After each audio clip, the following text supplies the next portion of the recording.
Assalamualaikum warahmatullahi wabarakatuh. Perkenalkan, saya Sindiani Faziliati. Di sini saya dari semester 5 kelas A1. Saya akan menjelaskan mengenai meremediasi miskonsepsi siswa pada materi fluidostatis, lebih tepatnya pada materi tekanan hidrostatis.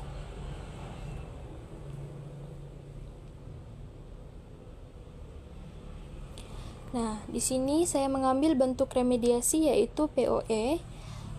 POE atau Predict, Observe, Explain adalah strategi pengajaran perbaikan menggunakan model Predict, Observe, Explain untuk mengatasi kesulitan belajar siswa.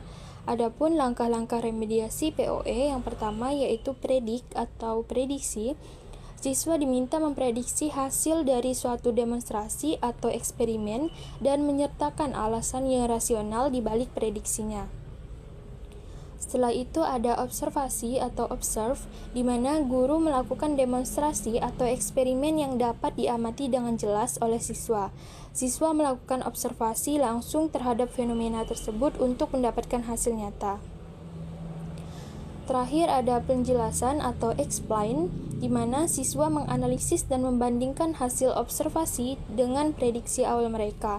Mereka kemudian dilibatkan dalam proses menjelaskan mengapa ada perbedaan atau mengapa prediksi mereka sesuai dengan hasil observasi.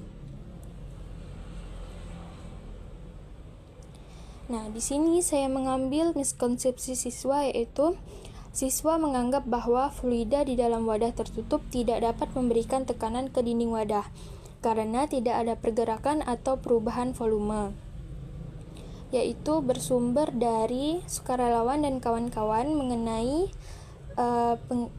mengerti atau tidaknya siswa terhadap materi fluidostatis.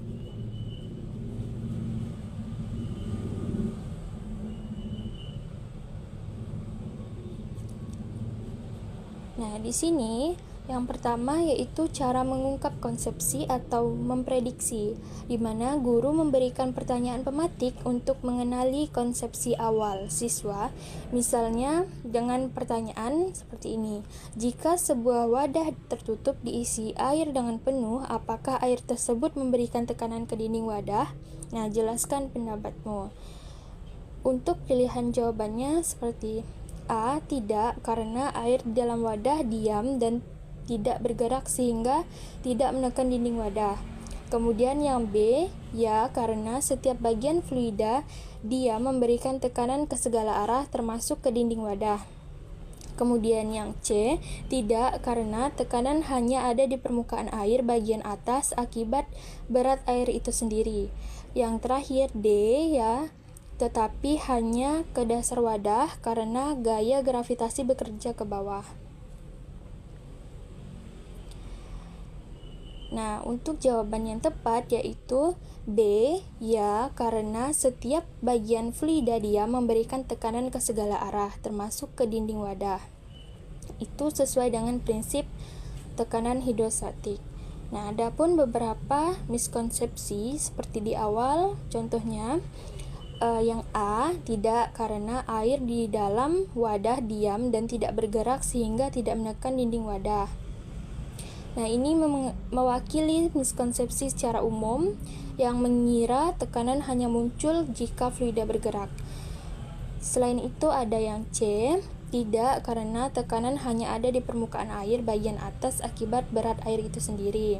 Nah, ini menganggap bahwa tekanan hanya vertikal ke bawah saja, jadi tidak ke segala arah.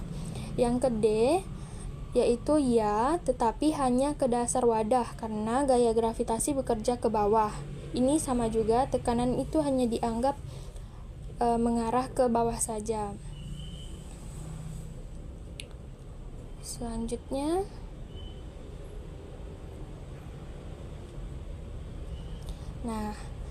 Selanjutnya, kita akan melihat cara menentukan konsepsi dengan fenomena sebenarnya atau observe, di mana guru itu melakukan demonstrasi sederhana untuk menunjukkan bahwa fluida diam tetap memberikan tekanan ke segala arah. Nah, kita bisa lihat contoh video ini ya.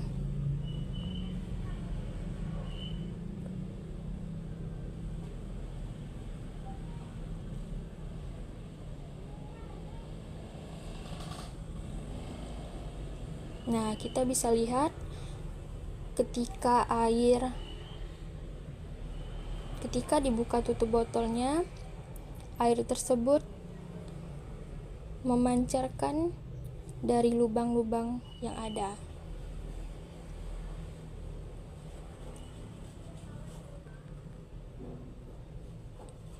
Kita lihat sekali lagi, ketika tutupnya dibuka secara perlahan, air tersebut keluar dari lubang-lubang yang telah ditusuk dengan paku. Nah, dengan demikian, hasil observasi didapatkan bahwa air keluar dari segala arah atau semua arah, menandakan adanya tekanan fluida ke seluruh permukaan wadah. Nah, bukan hanya ke bawah saja. Nah, selanjutnya yaitu ada penjelasan yang eligible atau possible. Explain, di mana guru memfasilitasi diskusi dengan menuntun siswa menjelaskan fenomena berdasarkan konsep ilmiah yang ada. Nah, dari video yang tadi atau dari soal-soal yang tadi, miskonsepsi yang telah ada, ini dapat dijelaskan dengan penjelasan ilmiah, di mana fluida diam tetap memberikan tekanan hidrostatik ke segala arah karena setiap partikel fluida saling menekan akibat gaya berat dan tumbukan antar partikel. Adapun rumusnya yaitu tekanan sama dengan massa jenis fluida dikali percepatan gravitasi dikali kedalaman. Nah, dengan demikian, tekanan ini tidak memerlukan gerakan fluida, melainkan muncul karena adanya gaya dalam fluida akibat berat kolom air di atasnya. Dengan demikian, fluida diam pun dapat memberikan tekanan ke segala arah, termasuk ke dinding wadah.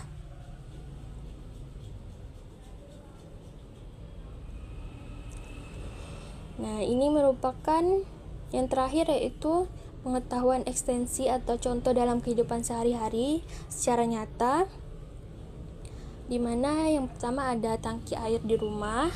Nah, tangki air di rumah itu harus kuat karena air memberikan tekanan ke segala arah meskipun airnya itu diam. Kemudian ada kaca akuarium, di mana semakin dalam posisi air, semakin besar pula tekanan pada kaca yang bawah. Itulah sebabnya bagian bawah akuarium itu dibuat lebih tebal. Yang terakhir ada bendungan, di mana kita sering melihat bendungan, semakin ke bawah itu gaya dorongan air itu semakin kuat, sehingga dinding bendungan itu dibuat lebih tebal di dasarnya.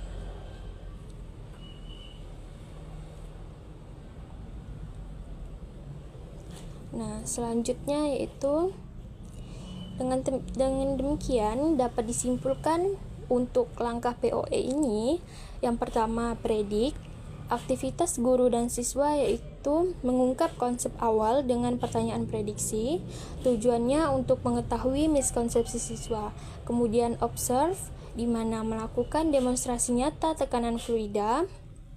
Tujuannya untuk membenturkan miskonsepsi dengan fakta ilmiah. Yang ketiga yaitu explain, di mana diskusi dan menjelaskan ilmiah tentang tekanan hidrostatik. Tujuannya mengkoreksi miskonsepsi dan membangun konsep baru. Yang terakhir ada explain, yaitu memberikan contoh kehidupan nyata. Tujuannya untuk menguatkan pemahaman dan penerapan konsep tersebut. Sekian dari saya, kurang lebihnya saya mohon maaf. Terima kasih. Wassalamualaikum warahmatullahi wabarakatuh.